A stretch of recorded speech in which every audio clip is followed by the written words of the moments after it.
Bonjour, petite explication sur le TP d'aujourd'hui qui va faire du deep learning sur de l'animation. Donc on avait fait déjà du deep learning sur des images, on avait transféré le style d'une image vers une autre. Aujourd'hui on va essayer de le faire sur une animation. Alors il faut d'abord que je vous explique un peu le format d'animation que nous allons utiliser. Alors une animation déjà, habituellement on a un squelette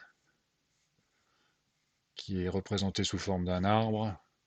La racine souvent est vers le centre de gravité qu'on appelle le root. Voilà mon bonhomme.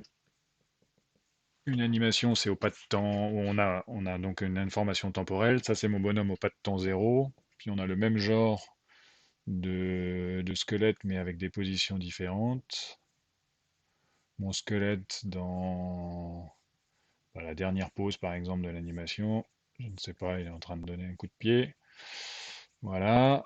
Donc ça, c'est t égale 0. Ça, c'est t égale la dernière frame de mon animation. Comme le cours d'animation n'a pas encore eu lieu, mais pour ceux qui se souviennent du M1, habituellement, on a le centre de gravité, le root ici, qui est représenté avec une position 3D, et le reste, ce sont les angles qui sont stockés, donc les rotations en X, en Y et en Z, soit des angles de l'air, soit des quaternions, qui vont définir comment est-ce que mon squelette se déforme. L'idée d'utiliser des angles, c'est pour garantir que la longueur des articulations ici soit toujours la même et que ce ne soit que les angles de rotation qui soient changés dans une animation. Là, pour ce TP-là cet après-midi, où on va injecter cette animation-là dans un réseau de neurones, on aurait pu garder les angles. Il se trouve que je me suis inspiré pour le code d'un article qui ne faisait pas ça, mais qui utilisait les positions 3D de toutes les articulations. Donc en gros, les positions 3D de toutes les articulations ont été calculées. Le squelette lui aussi a été normalisé, donc le code a pris une série de bases de données d'animation, les a retargetées vers un squelette uniforme et unifié, dans lequel on a 21 articulations et où on a calculé à chaque fois la position 3D de mon squelette. Donc toute cette chose-là, toute cette animation-là a été rangée dans un grand tableau 2D dans lequel on a, parce que comme un réseau, on a vu que c'était fixe, là on a formaté ça sous le format 240 frames. 240 frames, ça veut dire que mon animation a 60 images par seconde, ça fait 4 secondes. Donc tous les clips ont été convertis pour tenir dans 4 secondes. Quand mon animation était plus courte que 4 secondes, on a laissé le squelette dans une position statique, et puis les animations plus longues ont été compactées ou raccourcies. Je vous ai dit qu'il y avait 21 articulations. 21 articulations, si on regarde, si on prend le X, le Y et le Z de chacune des articulations, ça fait 3 fois 21, ce qui ferait 63 valeurs. Nous, les données que nous allons utiliser, c'est un tableau dans lequel il y a 73 valeurs. Alors, il y a des informations en plus. Il y en a une, c'est le centre de gravité qui est projeté sur le sol. Ça donne un X, un Y et un Z en plus. Donc, en plus, toutes les valeurs, toutes les coordonnées X, Y et Z ont été linéarisées sous forme d'une seule valeur. Donc, une pose est rentrée comme ça. Les trois premières, le X, le Y et le Z, c'est la racine projetée. Donc, 73 valeurs. Je vais le remettre ici. Les trois lignes suivantes dans mon tableau, celle-ci, celle-ci et celle-ci, c'est le X, le Y et le Z de la racine, du root. Et puis les trois suivantes, c'est le X, le Y et le Z de, je ne sais plus dans quel ordre, probablement la hanche gauche, mais bon, il faudra vérifier dans le format de fichier. Puis les trois suivantes, c'est le genou gauche. Puis les trois suivants, c'est le pied gauche. Je ne sais plus si on va jusqu'à l'extrémité du pied ou pas.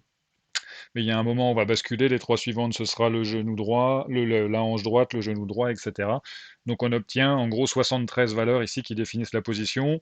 On va voir aussi que tout à la fin, il y a la vitesse en X, la vitesse en Y et la vitesse de rotation de tout le corps. Donc c'est des données qu'on n'utilisera pas, puis des booléens qui indiquent est-ce que le pied touche le sol ou ne touche pas le sol. Toutes ces données-là, je passe devant la caméra, pardon, je vais regarder mon tableau. Toutes ces données-là, elles ont été injectées. Donc toutes ces données-là, là, on a une image qui fait 240 x 73. Vous pourrez même essayer d'utiliser cette image-là dans le TP précédent, dans lequel on faisait du transfert de style par image. Et ce serait même un très bon exercice de faire ça. On verra sur l'énoncé du sujet plus tard. Donc toutes ces données-là, elles ont été injectées à un auto-encodeur. Alors un auto-encodeur très simple, qui avait une couche de convolution, une couche de convolution 1D, on obtenait un code, donc une représentation cachée, une représentation latente de cette structure-là, de cette animation-là, de toutes les animations-là, qui peuvent ensuite être injectées dans un décodeur et qui lui va ressortir une animation en sortie. L'animation en sortie, c'est toujours 240, un grand tableau de 240 x 73 flottant, dans lequel l'animation aura été transformée par l'encodeur puis le décodeur. Donc cette partie-là, c'est on encode, et cette partie-là, c'est on décode. L'auto-encodeur a été entraîné. La fonction de l'os, la fonction optimisée, la fonction à minimiser, c'est que ma donnée de sortie doit être identique à ma donnée d'entrée. Donc ma loss ici, là, mon optimisation, c'est que les données que je donne en entrée doivent être exactement identiques aux données de sortie.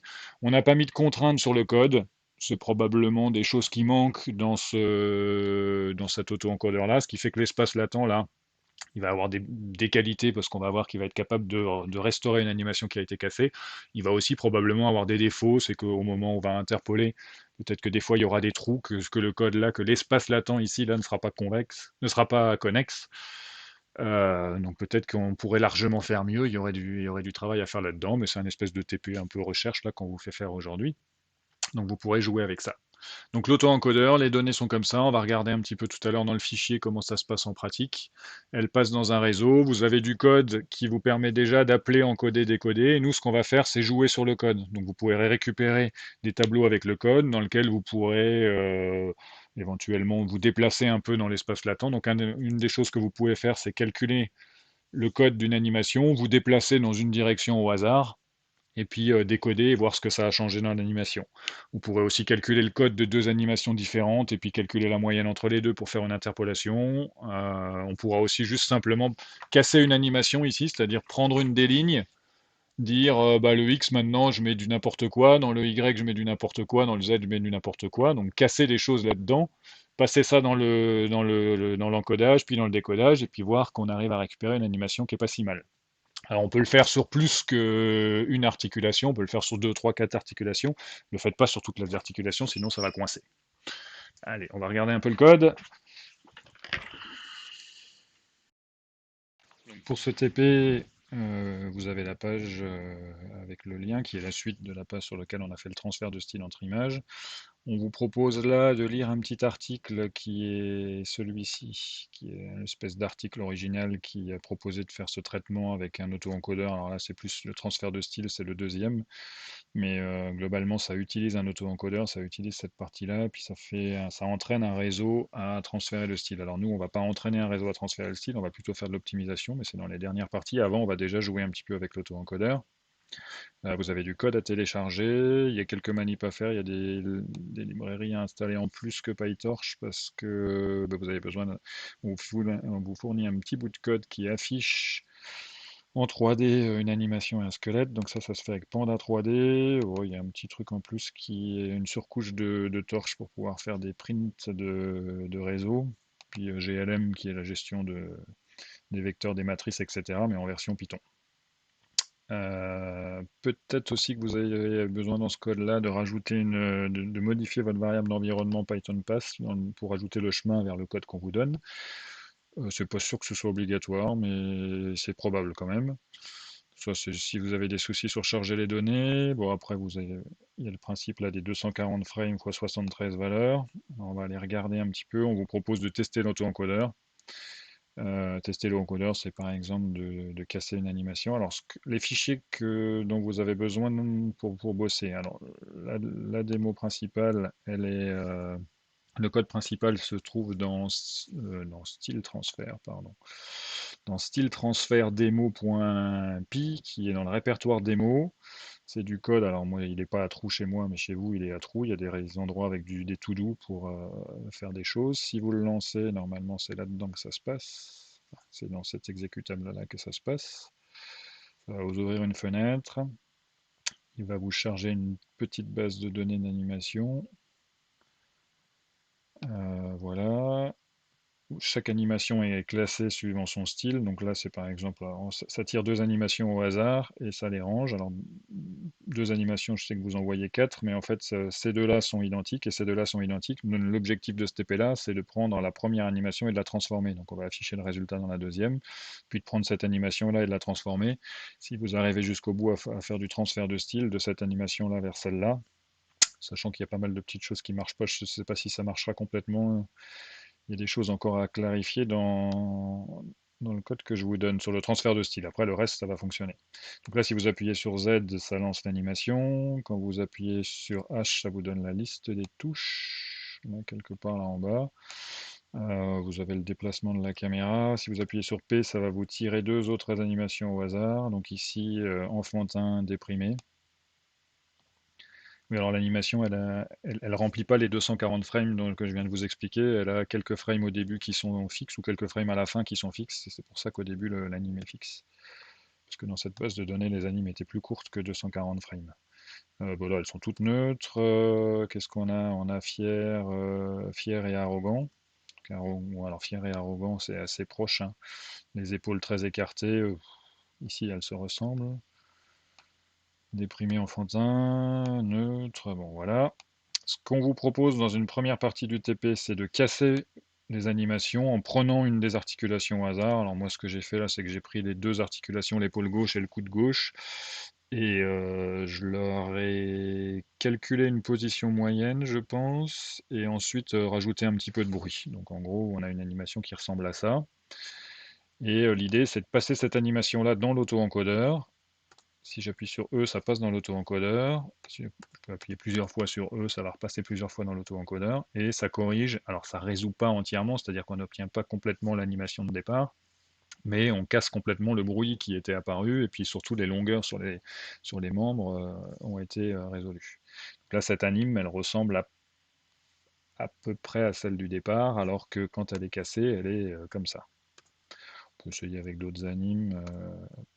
Qu'est-ce qu'on a d'autre? Bon, on a beaucoup d'animes de marche, hein, ce qui est normal, hein, on anime une anime de saut. Si je la casse, là, bon, alors oui, alors tiens, bah oui, entre les deux animes, j'ai pas fait tout à fait la même perturbation. Ici, il y a du bruit, ici, il n'y a pas de bruit. Je passe ça dans l'auto-encodeur et ça me corrige mes positions de bras. Alors, c'est pas complet, mais ça corrige déjà pas mal de problèmes.